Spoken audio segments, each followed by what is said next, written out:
జగద్గురు అయిన శ్రీ శ్రీ శ్రీ ఆచార్య ప్రబోధానంద యోగీశ్వర్ల వారి పాదపద్మములకు నమస్కరిస్తూ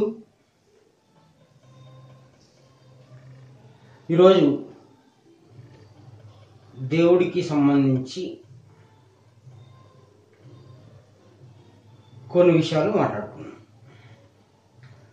దేవునికి సంబంధించిన విషయాలు జీవుడిగా మనం ఎందుకు మాట్లాడుకోవాలి అంటే, దేవుడికి సంబంధించిన విషయాలు జీవుడికి ఏం పని? దేవునికి సంబంధించిన విషయాలు మనకి ఏం పని? మనకు పనే ఉంటుంది. మనం పుట్టిందే దేవుడి గురించి తెలుసుకోవడానికి. మనం పుట్టించిందే దేవుడి యొక్క జ్ఞానాన్ని తెలుసుకోవడానికి. మనం ఎందుకు పుట్టాము అంటే, పుట్టించిన వాడి యొక్క తెలివితేటల్ని, శక్తి సామర్థ్యాల్ని, ఆయన ఆలోచన విధానాన్ని, ఆయన పరిపాలనా విధానాన్ని తెలుసుకోవడానికి. దేవుణ్ణి, ఆయన పరిపాలనా విధానాన్ని, ఆయన దాచిపెట్టిన రహస్యాన్ని, ఆయన ఆడుతున్న ఆటను తెలుసుకోవడానికి మనల్ని పుట్టించాడు. మన పని ఏంటిదంటే, ఆయన ఎట్లా పుట్టించాడు, ఏ ఆట ఆడుతా ఉన్నాడు, ఎట్లా ఆడుతా ఉన్నాడు, ఆట విధానం ఏంటిదో తెలుసుకోవాలి. అందుకే మనల్ని పుట్టించాడు. ఆ ఆట విధానాన్ని తెలుసుకునే దాన్ని జ్ఞానము అంటున్నాం. చాలా మందికి దేవుడు అంటే ఎవరు అనే ఒక ప్రశ్న వేసుకొని మనం ప్రయాణిస్తా ఉన్నాం. దేవుడు అంటే ఎవరు? దీనివలన, ఈ ప్రశ్న వలన ఆ దేవుడు, ఈ దేవుడు, కనిపించేవాయన, కనిపించనాయన, ఇట్లా నానా రకాల తిప్పలు పడుతున్నా. ఈ దేవుడు అంటే ఎవరు అనే ప్రశ్న సరైనది కాదు అనేది మా ఉద్దేశం. దేవుడు అంటే ఎవరు అని అన్నప్పుడు పర్టికులర్గా ఒక విధానాన్ని, ఒక వ్యక్తిని తీసుకొని వెళ్ళి ఒక టార్గెట్ చేసి మన దృష్టి అంతా అక్కడికి ఫోకస్ వెళ్ళేటట్లు చేస్తాం ఒక విధానంగా.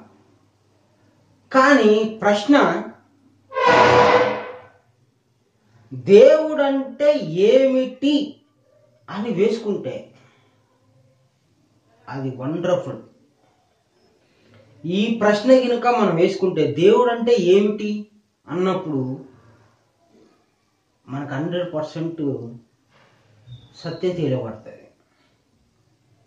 దేవుడు అంటే ఎవరు అనగానే కన్ఫ్యూజ్ అయిపోతాను. సాయిబాబా, వెంకటేశ్వర స్వామి, యేసుక్రీస్తు, కృష్ణుడు, తర్వాత రావణ బ్రహ్మ, ఇంకా ఇట్లా మనం కన్ఫ్యూజ్ అవుతాం. ఎవరు అనగానే మన తలలో 4-5 ఆలోచనలు వస్తున్నాయి. ఏమిటి అన్నాం అనుకోండి, విద్య కనిపిస్తుంది. దేవుడు అంటే ఏమిటి అన్నప్పుడు విద్యా విధానం కనిపిస్తుంది. సెల్ ఫోన్ అంటే ఏమిటి? సెల్ ఫోన్ అంటే ఎవరు? ఉపయోగం లేదు. సెల్ ఫోన్ అంటే ఏమిటి, ఎట్లా పనిచేస్తుంది, దాంట్లో ఎన్ని విడిభాగాలు ఉన్నాయి, ఆ మొత్తం ఆ వివరం అంతా తెలుసుకుంటే దాన్ని సెల్ ఫోన్ టెక్నాలజీ అంటే ఆ పని మొత్తం నీకు తెలిసిపోద్ది, ఆ వ్యవస్థ మొత్తం తెలిసిపోద్ది. అట్లనే దేవుడు అంటే ఏమిటి అని మనం ప్రశ్న వేసుకుంటే దేవుని విధానం మొత్తం తెలిసిపోద్ది మనకి. దేవుడు పలానా దగ్గర ఉన్నాడు, ఇట్లా ఉన్నాడు, అట్లా ఉంటాడు, ఇట్లా పోతే ఈయన పట్టుకోవచ్చు, ఈయనే దేవుడు, ఇట్లాంటివన్నీ చెప్పి మనల్ని కన్ఫ్యూజ్ అయిపోయి మనం తికమక పడుతున్నాం. క్రీస్తు దేవుడు అని ఒప్పుకున్నా ఒప్పుకోకపోయినా ఆయనకు వచ్చే లాభం ఏంటిదో మనకు తెలియదు. కానీ మనకు వచ్చిన లాభం అయితే ఉపయోగం లేదు, కృష్ణుడు దేవుడు అన్న ఉపయోగం లేదు. కానీ కృష్ణ తత్వం అంటారు, అంటే ఆయన పని విధానం, ఆయన జ్ఞానం ఏంటిది, యేసుక్రీస్తు జ్ఞానం ఏంటిది. హీరో హోండా బండి ఉంది తోలేది, ఆ హీరో హోండా అనేది పేరు, కానీ ఆ బండి విధానం ఎట్లా నడుస్తుంది, 2 చక్రాలు ఉన్నాయి, దాని లోపల ఇంజన్ ఉంటుంది, ఇంజన్లో ఎన్ని భాగాలు ఉంటాయి, దాంట్లో పెట్రోల్ ఎట్లా ఫామ్ అవుతుంది, ఎట్లా పోయాలి, అది ఎట్లా తీసుకుంటుంది, పిస్టల్స్ ఎట్లా పనిచేస్తున్నాయి, దాని గేర్ సిస్టమ్ ఏంటిది, దాన్ని ఎట్లా ఉపయోగించారు, ఏం చేశారు, దాని గురించి ఎవడన్నా విధానం కనిపెట్టిన వాడు కానీ, దాన్ని రిపేర్ చేసేవాడు కానీ, దాని గురించి మొత్తం తెలిస్తే వాడిని వైద్యుడు అనొచ్చు. తయారు చేసిన వాడు నిర్మాత, వాడు సైంటిస్ట్ అనుకున్నాం, శాస్త్రవేత్త. కానీ అది ఎట్లా పనిచేస్తుందో తెలుసుకునే వాడిని ఏమంటాం, ఉపాధ్యాయుడు. అదే విద్య నేర్చుకున్నవాడు విద్యార్థి. దాని గురించి అవగాహన వచ్చింది మనకి. అట్లనే దేవుడు సృష్టికర్త, తయారు చేసేవాడు. కానీ మనం తెలుసుకోవాలి ఆ వివరాన్ని విడదీసి తెలుసుకుంటే ఆయన సృష్టి విధానం మనకు అర్థమవుతుంది. ఆయన సృష్టించాడు కాబట్టి ఆ విధానం మనం తెలుసుకోవాలి. మనకి చేత కాదని దేవుడే చెప్పాలి. అప్పుడు దేవుడు చేత కాదని చెప్పి దేవుడే భూమి మీదకి వచ్చి మళ్ళీ ఆయన వివరాన్ని ఆయన చెప్పుకోవడం జరిగింది.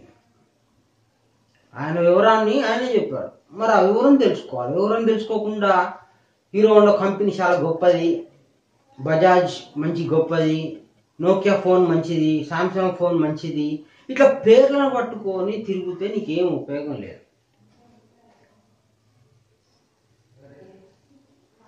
కానీ దేవుని పరిపాలన విధానము, ఆయన నడుపుతున్నటువంటి విధానాన్ని తెలుసుకుంటే అప్పుడు నువ్వు దేవుణ్ణి తెలుసుకున్నట్లు.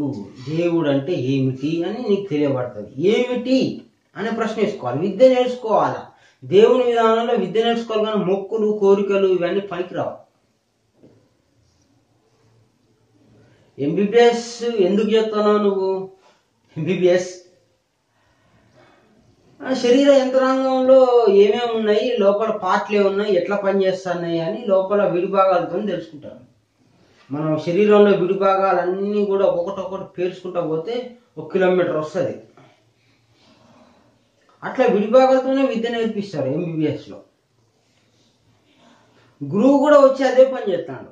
నీ శరీరం లోపల ఏమేం జరుగుతూ ఉంది అని మొత్తం జ్ఞాన వివరం అంతా లోపల చెప్తా ఉన్నాడు. ఆధ్యాత్మికము అంటే అర్థం ఏమిటి? ఆధ్యాత్మికము అంటే అర్థం ఏంటిది? తన్ను తాను తెలియటమే ఆధ్యాత్మికము అని భగవద్గీత చెప్తా ఉంది. నువ్వు తెలుసుకుంటేనే భగవద్గీత అంటాడు. ఎంబీబీఎస్ అంటే అర్థం ఏమిటి? నీ శరీరం ఎట్లా పనిచేస్తుందో తెలుసుకునేదాన్ని మనకు డాక్టర్ కోర్సు ఎంబీబీఎస్ అంటాం.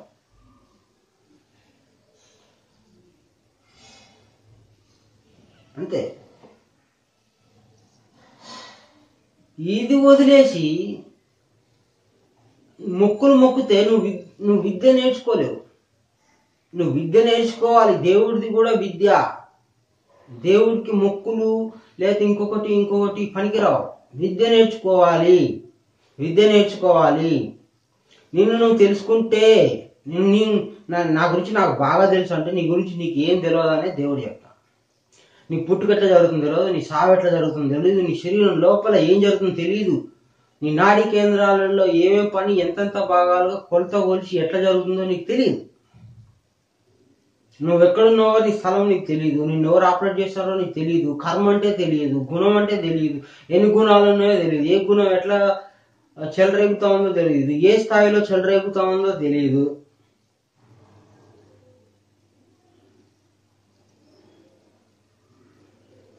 ఈ విధంగా మనకేమీ తెలియదు. మన సావు ఎప్పుడో మనకు తెలియదు, మన గుండె ఎప్పుడు ఆగిపోద్దో మనకు తెలియదు, మనకి ఏ రోగం వచ్చి మన మీద పడితే ఆ రోగం ఎట్లా పనిచేస్తుందో మనకు తెలియదు, అది ఎట్లా పోతుందో తెలియదు, బయట భూకంపాలు ఎట్లొస్తానో తెలియదు, సునామీలు ఎట్లొస్తానో తెలియదు, బయట పరిపాలన వ్యవస్థ ఏముందో తెలియదు, కంటికి కనిపించే పరిపాలన విధానం ఎంత, కనిపించింది ఎంత, అధిపతి ఎవరు, మొత్తం విడిభాగాలు తెలుసుకోమని దేవుడు జ్ఞానాన్ని గురువుగా వచ్చి జ్ఞానం చెప్తే ఈరోజు మనం ఏం చెప్తాను? దేవుడా అంటున్నాం. నువ్వు ఈ ఎంబీబీఎస్ని నువ్వు ఎంబీబీఎస్ అని రాసుకొని ఆ కాలేజ్ దగ్గర కూర్చొని నువ్వు 100 సంవత్సరాలు పూజ చేసినా నువ్వు డాక్టర్ కాలేవు. విద్య నేర్చుకోవాలి, కష్టపడి శరీరం లోపల ఏం జరుగుతుందో తెలుసుకుంటే నువ్వు డాక్టర్ అవుతావు. అట్లనే అలాంటి వాడి వల్ల ఉపయోగం ఉంటుంది సమాజంలో. ఒక డాక్టర్ వల్ల సమాజంలో ఉపయోగం ఉంటుంది. ఏమని? వాళ్ళ దగ్గరకు పోతే శరీర యంత్రాంగం తెలుసు, ఆ లోపల ఏమన్నా చెడిపోయినాయా బాగున్నాయా ఎట్లా పనిచేస్తాయి అవయవాలని డాక్టర్ చెప్తాడు. నీ శరీరంలో మరి నువ్వెందుకు చెప్పుకోలేవు? డాక్టర్ దగ్గరికి ఎందుకు కూర్చుతావు నీకు అని తెలిస్తే? అంటే నీ శరీరంలో 10 భాగాలు స్థూలంగా కనిపించే శరీరం గురించి కూడా నీకు తెలియదు. దాన్ని కూడా చదువుకోవడానికి 20 సంవత్సరాలు 10 సంవత్సరాలు పడుతుంది. అప్పుడు కూడా పూర్తి కావట్లేదు, ఇంకో రోజుకేదో కొత్తది కనిపెడతా ఉంటారు. మనకి స్థూలంగా ఉన్న డాక్టర్కే ఇందులో కొంత దేవుడిచ్చిన వివరమే 10-20 సంవత్సరాలు పడుతుంది. ఈ శరీరం లోపల జరిగే తతంగం ఇంకా ఎక్కువ ఉంది. ఆ తతంగం అంతా కూడా గురువు చెప్తాడు. కానీ గురువు విద్య నేర్పించండి. క్రైస్తవ మతస్థులు అని పేరు పెట్టుకొని నేను క్రీస్తుని నమ్ముకున్నా అంటే నువ్వు క్రీస్తుని నమ్ముకుంటే ఉపయోగం క్రీస్తుకి లేదు, నీకు లేదు. నువ్వు విద్య నేర్చుకో, దేవునికి ఉపయోగం, నీకు ఉపయోగం, నీ వల్ల మాకు కూడా ఉపయోగం, సామాన్య జనాలైన మాకు కూడా ఉపయోగం. విద్య నేర్చుకో, విద్య చెప్పండి. కోరికలు చెప్తా ఉన్నారు. దేవుని అడిగితే అది ఇస్తాడు, కారు ఇస్తాడు, బంగ్లా ఇస్తాడు అని కోరికలు నేర్పిస్తా ఉన్నారు. దానివల్ల దేవుడు తెలియబడడు. నువ్వు కోరుకున్నది ఏదో నీకు వచ్చిందని సంతోషపడతావు. నీకు ముందే అది నిర్ణయించబడి ఉంటుంది. ఈ లోకంలో ఏం కోరుకున్నా ఉద్యోగం కోరుకుంటావు, మంచి ఇల్లు కోరుకుంటావు, కారు కొనుక్కుంటావు. ఇవన్నీ నీ తండ్రికి తెలుసు, పుట్టించినోడికి తెలుసు. ఎవరికి ఎంత ఇవ్వాలనో ఎవరికి ఎంత ఇవ్వకూడదు అంతా తెలుసు, నిర్ణయం జరిగింది.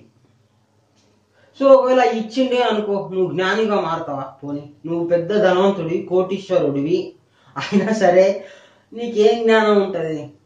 అంతటితో అయిపోయింది. నీకేం జ్ఞానం ఉంటుంది? నువ్వేమన్నా యోగిగా మారుతావా? నువ్వు ఒక రోగాన్ని గద్దించగలుగుతావా? గుర్తించగలుగుతావా? కర్మను నువ్వు తప్పించుకోగలుగుతావా? కర్మ అంటే ఏంటిదో క్రైస్తవ మతంలో కానీ ముస్లిం మతంలో కానీ తెలుసా? కర్మ అంటే ముస్లిం మతస్థులో కానీ క్రిస్టియన్ మతస్థులో కానీ తెలుసా? తెలియదు. ఎందుకు అని ఆ వివరం చెప్పలే. ఉంది, ఇంకొక రకంగా ఉంది. భగవద్గీతలో అయితే స్పష్టంగా ఉంది. కర్మ అంటే జీవుడి యొక్క లెక్కాచారం, అంటే ఎట్లా బతకాలి, ఏం తినాలని ముందే రాసి పెట్టినా అన్నాడు భగవద్గీత శాస్త్రం ప్రకారం. మన శరీరం గురించి చెప్పింది భగవద్గీత. ఒక ఎంబీబీఎస్ కానీ ఎండి కానీ చదువంతా దేనికి సంబంధించి ఉంటుంది? శరీరానికి సంబంధించి ఉంటుంది. భగవద్గీత కానీ బైబిల్ కానీ ఖురాన్ కానీ దేనికి సంబంధించి ఉంటుంది? మన శరీరం లోపల జరిగే తతంగం గురించే ఉంటుంది. శరీరం బయట ఉండదు. అందుకే దాన్ని గీతా శాస్త్రం అన్నారు, భగవద్గీతని. గీత అంటే హద్దు. నీ శరీరం అనే హద్దులో తెలుసుకునే విజ్ఞానాన్ని గీతా శాస్త్రం అంటాం. నీ శరీరం లోపల ఏమో జరుగుతుందని నువ్వు తెలుసుకోవాలి, కానీ నీ శరీరం బయట నువ్వు ఏం పోయినా ఉపయోగం లేదు. శరీరం బయట కూడా దేవుడు నడాలని ఎదుగుతా ఉన్నావు, కానీ దేవుడు కూడా శరీరం లోపలనే ఉన్నాడు. నీ దుఃఖం నీ శరీరం లోపల ఉంది, నీ ఆనందం నీ శరీరం లోపల ఉంది, జ్ఞానం శరీరం లోపల ఉంది. నువ్వు మొక్కాల్సిన దేవుడు లోపల ఉన్నాడు, నువ్వు కూడా శరీరం లోపలనే ఉన్నావు.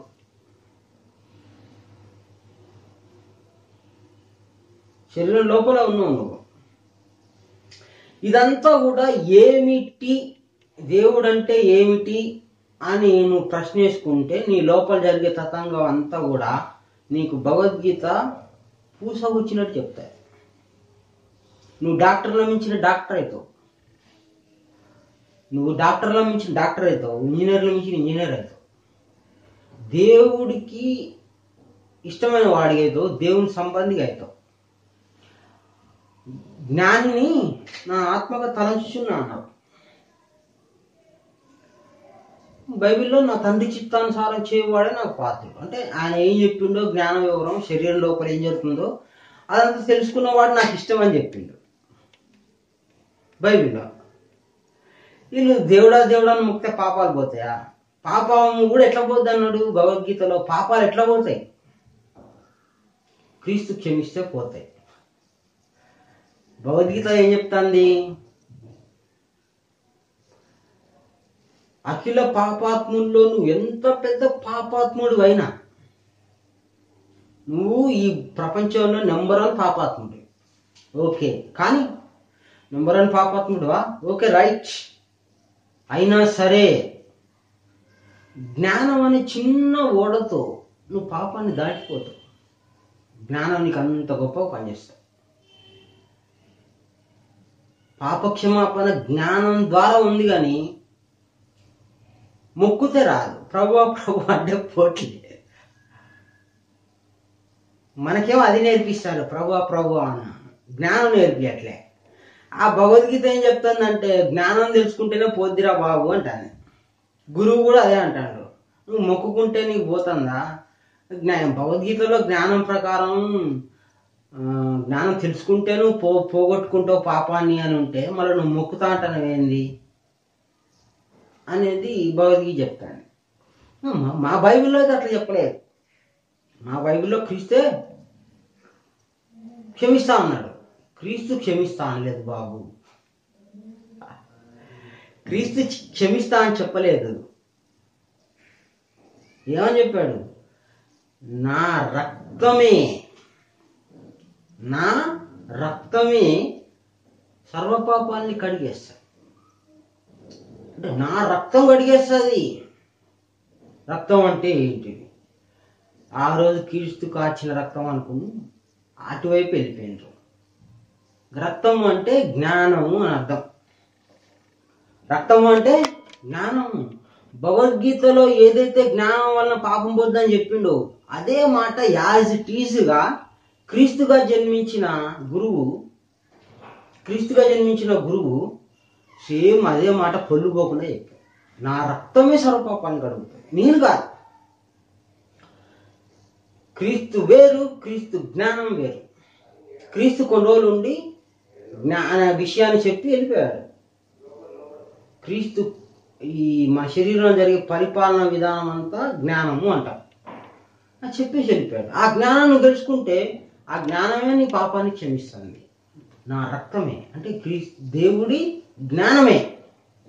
నువ్వు దేవుడి జ్ఞానాన్ని తెలుసుకోకుండా దేవుడా దేవుడా దేవుడా దేవుడా నువ్వు దారి తప్పి నన్ను దారి తప్పించి నన్ను జ్ఞానం చేయవు. నువ్వైతేగా ముందు జ్ఞానివి. నీకు భగవద్గీత చదవాలంటే నొప్పి, ఖురాన్ చదవాలంటే నొప్పి, మత మార్పిడి.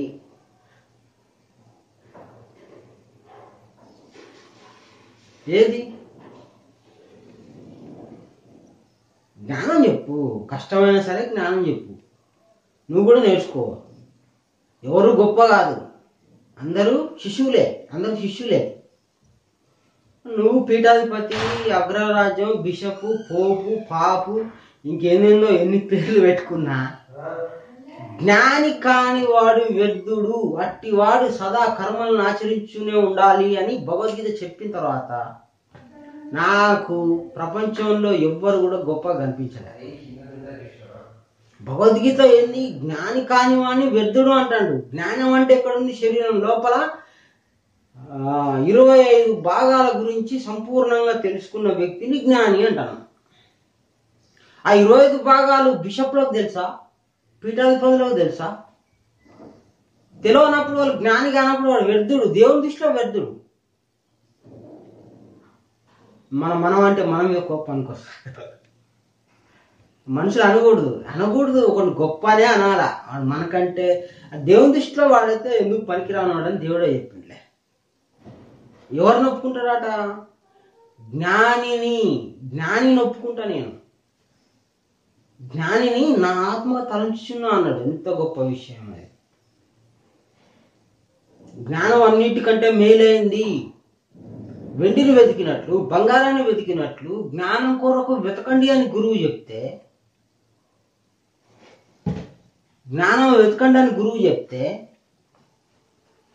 ఈరోజు మనం ఏం చేస్తాము? దేవుడా దేవుడా, ప్రభువా ప్రభువా అంటున్నాం. నేర్పిస్తాండ్రా జ్ఞానం? అంతఃకరణలో అహం ఎట్లా పనిచేస్తుంది, బుద్ధి ఎట్లా పనిచేస్తుంది, చిత్తము ఎట్లా పనిచేస్తుంది, అవి ఎక్కడున్నాయి, ఏమవుతాయి, ఇవన్నీ ఎవరు చెప్పిండ్రా? చెప్పలే. శరీరం లోపల ఏమేం పని జరుగుతుంది, సాత్వికుడు అంటే ఎవరు, తామసుడు అంటే ఎవరు చెప్పిండ్రా? ఏ క్రైస్తవ మతస్థులకు కానీ ముస్లిం వాళ్ళకు కానీ తెలుసా? అంతర్జాతీయ సువార్థికుడు, రెవరెండు, బిషప్పు, ఫాదరు, పోపు వీళ్ళందరినీ దేవుడు ఒప్పుకోవట్లే కదా, గ్రంథం ప్రకారం ఒప్పుకోవట్లే కదా. ఎందుకు మరి పేర్లు? సార్ పెట్టుకో. నువ్వు విద్య నేర్పిస్తున్నావా? పోనీ విద్య నేర్పిస్తున్నావా? క్రైస్తవ మతస్థుల్లోనే మేరీ మాతకి ఆరోగ్య మాత అని పేరు పెట్టింది మీరు కాదా? ఆరోగ్య మాత అని పేరు పెట్టారా లేదా? మంగళవార్త జపం అనేది ఎవరు సృష్టించారు? బైబిల్లో ఉందా? నువ్వెందుకు తయారు చేసి పెట్టినావు, నేర్పిస్తున్నావు జనాలకి? మేరీ మాతను పూజించమని బైబిల్లో ఉందా? ఎందుకు చేస్తున్నావు? క్రీస్తుని ఆరాధించటం అంటే అర్థం తెలియదు మీకు.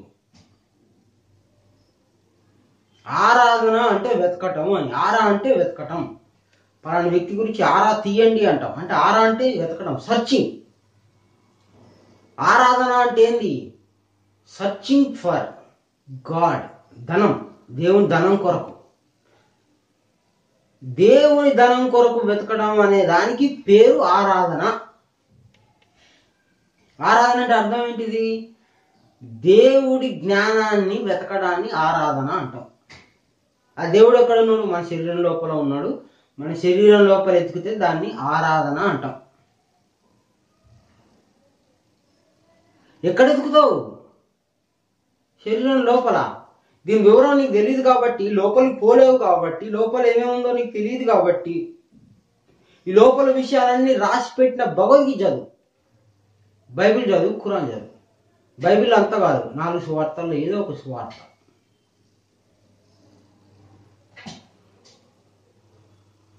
శరీరం లోపల ఏం జరుగుతుందో చెప్తాను ఎవరన్నా? ఆరాధన అంటే పూజ చేసుకోవడం. దాని నిజమైన అర్థం ఇదని చాలా మందికి తెలియదు. ఆరాధన అంటే సర్చింగ్ ఫర్ గాడ్. గాడ్ అంటే అర్థం ఏంటి? దేవుడు అనే పదానికి జ్ఞానము అని అర్థం వస్తాయి. ఆ జ్ఞానము ఆత్మ రూపంలో ఉంది, ఆత్మ జ్ఞాన రూపంలో ఉంది.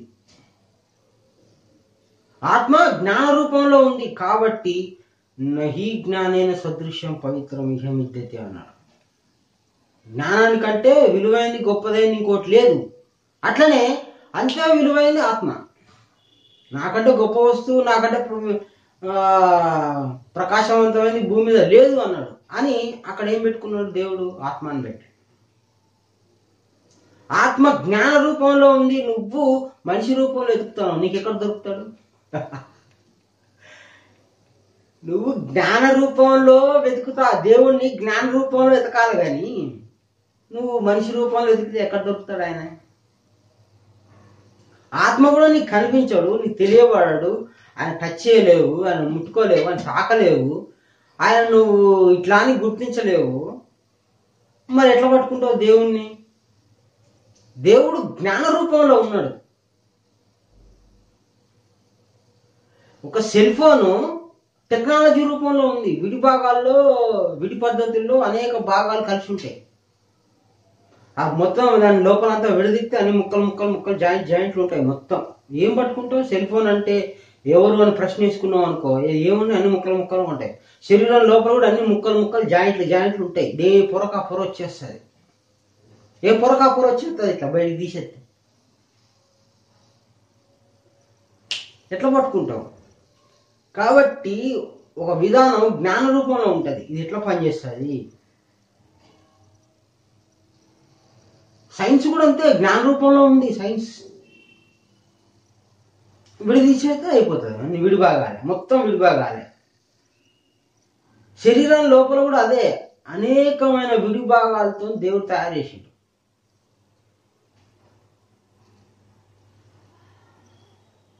ఆత్మ జ్ఞాన రూపంలో ఉంది, పని రూపంలో ఉంది, విడిభాగాల రూపంలో ఉంది.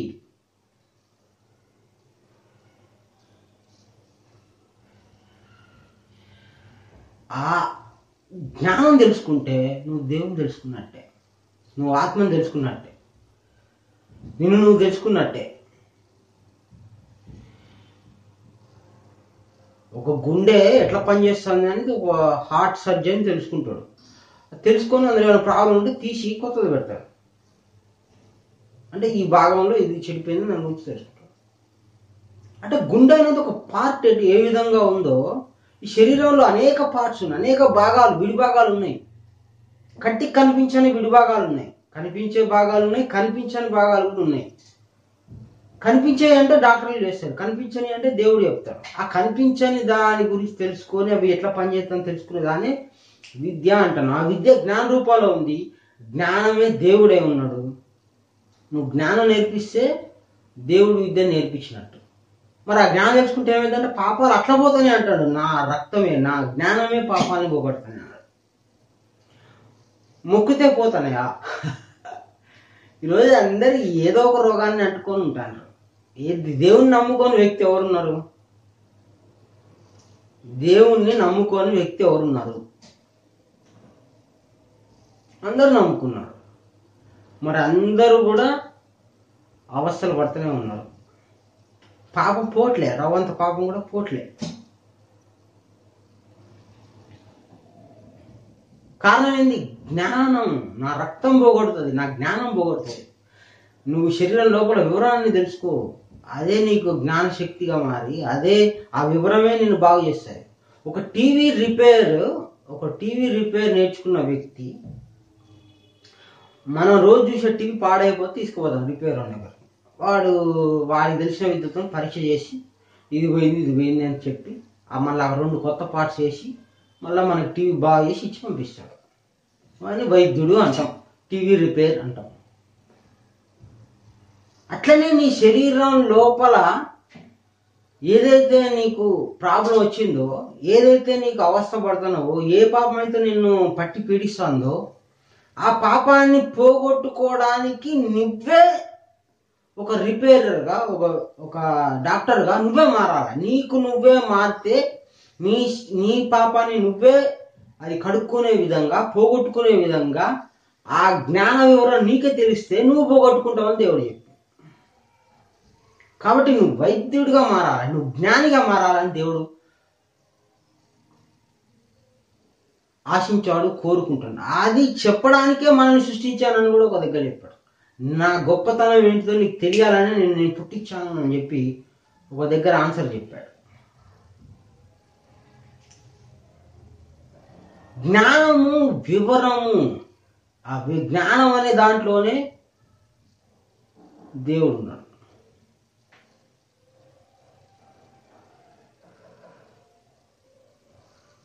అది చెప్పండి. నువ్వు గొప్ప కాదు, నేను గొప్ప కాదు, దేవుడే గొప్ప. ఆ గొప్పతనాన్ని తెలుసుకోవటమే మనకున్న పని. ఈ లోకంలో ఎవడు పెద్ద కాదు, ఎవడు చిన్న కాదు, అందరికంటే పెద్ద ఒక్కడే. ఎవరు? గురువు. ఆ గురువు తీసుకొచ్చిన విద్యను మనం పట్టుకోవాలి, ఆ విద్యను మనం నేర్చుకోవాలి. ఆ విద్య ఏంటిది అనేది మనం పరిశోధన చేయాలి, ఆ విద్యను మనం తాగాలి. తాగటం అంటే అర్థం చేసుకోవటం. దేవుడి జ్ఞానాన్ని అర్థం చేసుకోండి అని వస్తుంది. ఇంత గ్రంథం ఎందుకు ఇచ్చాడు? పరలోక రాజ్య మర్మాలు అంటే ఏంటిదంటే ద ఎడ్యుకేషన్. ఒక లోపల జరిగే వివరాన్ని ఎడ్యుకేషన్ రూపంలో మనకు తెలియాలి. ఏం జరుగుతుంది ముందు, వెనుక ఏం జరుగుతుంది, ముందు దాని వెనుక ఏం జరుగుతుందని చెప్పడానికి క్రీస్తు వచ్చాడు. రక్షణ ఎట్లా వస్తుంది? నాలెడ్జ్ వల్ల వస్తుంది. ఇటు వెళ్తే కరెక్ట్ కాదు, ఇటు వెళ్తే కరెక్ట్ కాదు అని కొలతలు, లెక్కలతో బుద్ధి కలిగి, బుద్ధితో యోచన చేసి మనం పాపం అంటకుండా తిరగటం అనేది నేర్చుకుంటాం. అందుకే ఏమన్నాడు భగవద్గీత? కర్మ అంటేనే నేర్పరివిగా, తామ రాకున్న నీటి బిందు ఏ విధంగా అంటదో కర్మ అంటేనే నేర్పరివిగా అన్నాడు. కర్మ అంటించుకోకుండా తిరుగు, పాపం అంటించుకోకుండా తిరుగు. అట్లనే పాపం కాలిపోద్ది. నువ్వు జ్ఞానం తెలుసుకుంటే జ్ఞానాగ్ని దగ్ధానం సర్వకర్మ అని, జ్ఞానం అనే అగ్నిలో సర్వకర్మ కాలిపోతాయి. నా రక్తమే సర్వపాపాన్ని కడిగేస్తుంది. అది చెప్పండి. ఈ సంఘాలు ఎందుకో నాకు అర్థం కాదు. సంఘాలు, కూడికలు, ఉపవాస కూడికలు. కడుపు మార్చుకుంటే బుద్ధి పెరుగుతుందా? కడుపు మార్చుకుంటే బుద్ధికి కడుపుకి ఏంటి సంబంధం?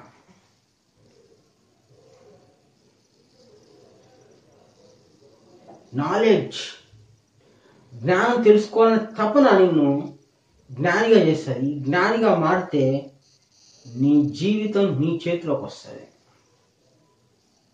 జ్ఞానం ఎవరికి కష్ట సుఖాలకు సంబంధించిన బుద్ధి నీకుంది ఇప్పుడు. కానీ మనకు ఒరిజినల్ కావాలని దేవుడి జ్ఞానం కావాలి. దానికి ఏం చేయాలి? దేవుడి విషయాల మీద శ్రద్ధ పెంచుకోవాలి. శ్రద్ధ పెంచుకుంటూ నీ దగ్గరకు వచ్చేస్తాను. నువ్వు మళ్ళీ జ్ఞానం కావాలని పరిగెత్తి ప్రయాసపడి ఇంకోటి కాదు. దేవుడి విషయాలను తెలుసుకోవాలి, దేవుడి మర్మాలను తెలుసుకోవాలి, నేనేంటిదో తెలుసుకోవాలి, ఈ సృష్టి అంటే ఏంటో తెలుసుకోవాలి, స్వచ్ఛమైన జ్ఞానం ఏంటో తెలుసుకోవాలి అని నువ్వు అనుకుంటే నీకు జ్ఞానం తెలియబడ్డా. అది రూల్. నువ్వు ఎక్కడికి పోనక్కర్లే, ఏ గ్రంథం చదవనక్కర్లే, నువ్వేం చేయనక్కర్లే. నువ్వు ఆ శ్రద్ధ పెట్టుకున్న తీవ్రతను బట్టి నీ జ్ఞానం అందుతూ ఉంటుంది. మీ దగ్గరికి గ్రంథం వస్తుంది, నీ దగ్గరికి మనిషి వస్తాడు. నీ లోపల నీతోనే నిగూఢంగా ఉన్న రహస్యంతో కూడుకున్న వ్యక్తి బయటకు వచ్చి నీకు జ్ఞానాన్ని చెప్పే పరిస్థితి, ఆయన నువ్వు గుర్తించే పరిస్థితి, నీ లోపల నుండి తెలియబడే విధానం కూడా అవుతుంది. బయట నుంచి వచ్చే తెలియబడేది ఒక విధానం ఉంది. ఈ రెండిట్లో నీకు ఏదో ఒకటి దేవుడు నీకు తెలియజేస్తాడు. శ్రద్ధావాన్ లభతే జ్ఞానం అన్నాడు. నీ శ్రద్ధ ఉంటే జ్ఞానం వస్తుంది. నువ్వు చర్చికి పోతే వస్తుంది, మసీదుకి పోతే వస్తుంది, దేవాలయానికి పోతే వస్తుంది అనేది మరి భగవద్గీత చెప్పలే. శ్రద్ధావాన్ లభతే జ్ఞానం, అడుగుడు ఇవ్వబడును. నువ్వు అడగకుండా నోరు మూసుకుంటే ఖర్చు అయిపోయి, పాడైపోయి, నాశనం అయిపోయి కారు బంగ్లాలు కోరుకుంటాం. అదేముంది, జ్ఞానం కోరుకోవాలి. అంటే పరలోక రాజ్యం కొరకు ధనాన్ని కోరుకోమన్నాడు. ఇహలోక ధనం నీకు వద్దులే, అది చాలా బెటర్ ఉంది, పరలోక రాజ్య ధనం కోరుకోమన్నాడు. ఆ కోరిక నీకు రావాలి, ఆ పరలోక ధనం నువ్వు కోరుకోవాలి. ఆ ధనము జ్ఞానము అంటాం. ధనాన్ని, పరలోక ధనాన్ని జ్ఞానము అంటాం. ఈ పరలోక ధనం గినక లభిస్తే నువ్వు ఎంత ఆనందంగా ఉంటావో నువ్వు తర్వాత చెప్తావు. జ్ఞానం సంపాదించుకోండి, జ్ఞానం కోసం తహతహలాడండి. నువ్వు జ్ఞానం తెలుసుకుంటే జ్ఞానిని నా ఆత్మగా తలంచుచున్నానని స్వయంగా దేవుడే చెప్పాడు. కాబట్టి నువ్వు దేవునికి ఇష్టంగా అవుతావు. ఈ లోకానికి అయిష్టంగా అయిపోయినా పర్లేదు, కానీ దేవునికి ఇష్టంగా ఉండాలి. ఈ లోకంతో నీకు విరోధాలు రావచ్చు. ఆయన నామంలో నువ్వు ఒరిజినల్ జ్ఞానం చెప్తాంటే అనేక మంది నిన్ను అవమానించవచ్చు, దూరం పెట్టవచ్చు, నిన్ను ఏమైనా చేసుకోవచ్చు. ఎందుకంటే జ్ఞానము ఈ లోక సంబంధమైంది కాదు కాబట్టి, పరలోక సంబంధమైంది కాబట్టి నీకు కష్ట నష్టాలు వస్తాయి. అయినా సరే ఆ జ్ఞానం ఆనందం, ఆ జ్ఞానం ఇచ్చే ఆనందము, ఆ జ్ఞాన ప్రయాణము ఈ భూమి మీద ఎవరికి దక్కనటువంటిది మనకు దక్కుంది. అది నిజమైన బతుకు, అది నిజమైన నడవడిక. కాబట్టి జ్ఞానం ప్రకారం జ్ఞాన ప్రయాణం చేయాలి అంటే జ్ఞానమే కావాలి. జ్ఞాన ప్రయాణం చేయాలంటే జ్ఞానం కావాలా. అది నీకు బైబిల్లో ఉంది, నిగూఢంగా ఉంది. అది ఖురాన్లో ఉంది, నిగూఢంగా ఉంది. భగవద్గీతలో ఉంది, నిగూఢంగా ఉంది.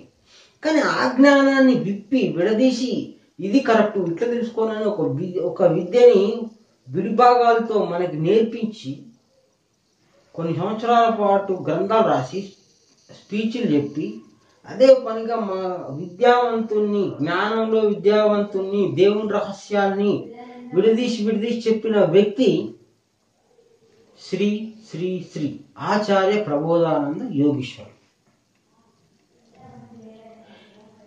ఈ గ్రంథాల్లో జ్ఞానం పుష్కలంగా ఉంది. జ్ఞాన గ్రంథాలు, జ్ఞాన గ్రంథాలయము.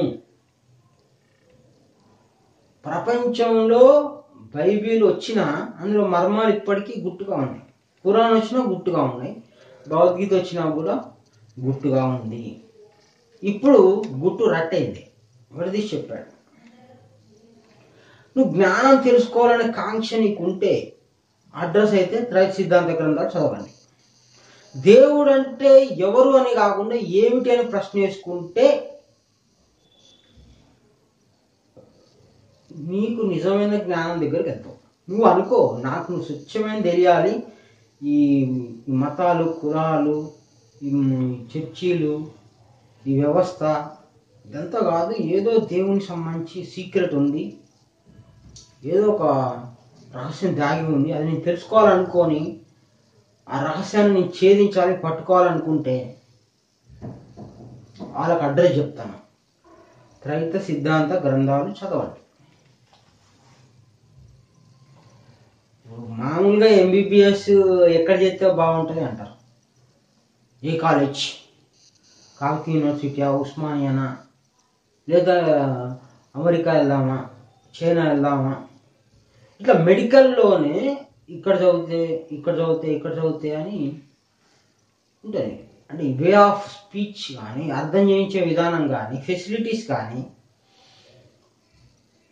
ఇప్పుడు గవర్నమెంట్ హాస్పిటల్లో ఉన్న ఫెసిలిటీస్ ఎంబీబీఎస్కి వేరే దాంట్లో ఉండవు. ఒక శవాన్ని వాళ్ళు కొనుక్కొచ్చుకొని 100 మంది దాని మీద ప్రయోగం చేస్తారు. అదే గవర్నమెంట్ దాంట్లో అయితే పుష్కలంగా లభిస్తాయి. ఇట్లా ఫెసిలిటీస్ ఉంటాయి. అందుకోసం ఫెసిలిటీస్ ఎక్కువ ఉన్నదాన్ని ఎన్నుకొని ఎడ్యుకేషన్ కంప్లీట్ చేసి విద్యావంతుడయ్యి డాక్టర్గా మారి తను వైద్యం చేసి అనేక మందిని ఆరోగ్యకరంగా చేస్తాడు. అనారోగ్యవంతుని ఆరోగ్యంగా చేస్తాడు డాక్టర్. అట్లనే స్వచ్ఛమైన జ్ఞానం నువ్వు తెలుసుకుంటే, నువ్వు అనారోగ్యంగా ఉంటే నువ్వు ఆరోగ్యంగా మారిపోతావు. నువ్వు కష్టాల్లో ఉంటే నువ్వు దాన్ని దాటుకుంటావు. నువ్వు పాపం ఉంటే దాన్ని దాటుకుంటావు. ఎదుటివాడు పాపంలో ఉన్నాడని నువ్వు గుర్తించగలుగుతావు. వాడిని సరైన దారిలో పెట్టడానికి కూడా నువ్వు ఒక వైద్యుడిలాగా పనిచేస్తావు. నీ వల్ల సొసైటీకి ఉపయోగం ఉంటుంది, నీ వల్ల నీకు ఉపయోగం ఉంటుంది, నిన్ను నమ్ముకున్న వాళ్ళకి ఉపయోగం ఉంటుంది. నువ్వు పెద్దవాడిగా మారుతావు. దేవుని దృష్టిలో నువ్వు పెద్దవాడివి, నువ్వు బ్రాహ్మణుడివి. బ్రాహ్మణ అంటే గొప్ప, పెద్ద, అధికుడివి అని అర్థం. దేవుడు లెక్క ప్రకారం, మాట ప్రకారం నువ్వు బ్రాహ్మణుడివి అవుతావు. విద్య నేర్చుకున్నాడు బ్రాహ్మణుడు అవుతాడు, కానీ విద్య నేర్చుకోకుండా బ్రాహ్మణుడు అంటే ఉపయోగం లేదు. డాక్టర్ కొడుకు డాక్టర్ అవుతాడా? కాడు. దేవుడి జ్ఞానం తెలుసుకున్నోని మాత్రమే బ్రాహ్మణుడు అనాలి. దాని ప్రకారం నడుచుకుంటే, దాని ప్రకారం ఆచరిస్తే, దాని ప్రకారం ఎదుటి వాళ్ళని కూడా నువ్వు నిలబెట్టగలిగితే, నీ నడవడిక పెద్దగా ఉంటే, జ్ఞానం ప్రకారం ఉంటే నువ్వు పెద్దోడివే, దేవుని లెక్కలో పెద్దోడివే. ఈ లోకంలో నీకు దగ్గర రూపాయి లేదు, అయినా నువ్వు పెద్దోడివే, అయినా నువ్వు రాజువే, నువ్వు రాజు కొడుకువే. నీ దగ్గర జ్ఞానధనం ఉంటే రాజు కొడుకు, దేవుడు రాజు అయితే నువ్వు రాజు కొడుకువే. ఇహలోకంలో ధనము కర్మ ప్రకారం వస్తుంది, పాపుణ్యాల ప్రకారం వస్తుంది. ఇక్కడ ఇహలోక ధనం అనేది ఏదైతే ఉందో దాన్ని బట్టి రాజు నిర్ణయం కాదు. ఆధ్యాత్మిక విద్యలో రాజు ఎవరు? దేవుడు అనుకుంటే దేవుని కుమారుడు నువ్వు అయితే. జ్ఞానం తెలుసుకుంటే కాబట్టి జ్ఞానము తెలుసుకోవాలి అని శ్రద్ధ పెట్టుకో. దేవుని కూడా జ్ఞానం నాకు అందించని అడుగు. జ్ఞానం నాకు అందించని అడిగినప్పుడు నీకు జ్ఞానం తెలియబడుతుంది. కానీ ఎంతసేపు నువ్వు వెళ్ళి కోరికలు కోరుకుంటే నీకు జ్ఞానం తెలియబడదు. దేవుణ్ణి కోరికలు కోరకూడదు. కాబట్టి దేవుడి జ్ఞానమే అడగాలి. దేవుని జ్ఞానమే మనకు చాలా ముఖ్యమైనది. ప్రశ్న కూడా దేవుడు అంటే ఏమిటి అని వేసుకోవాలి.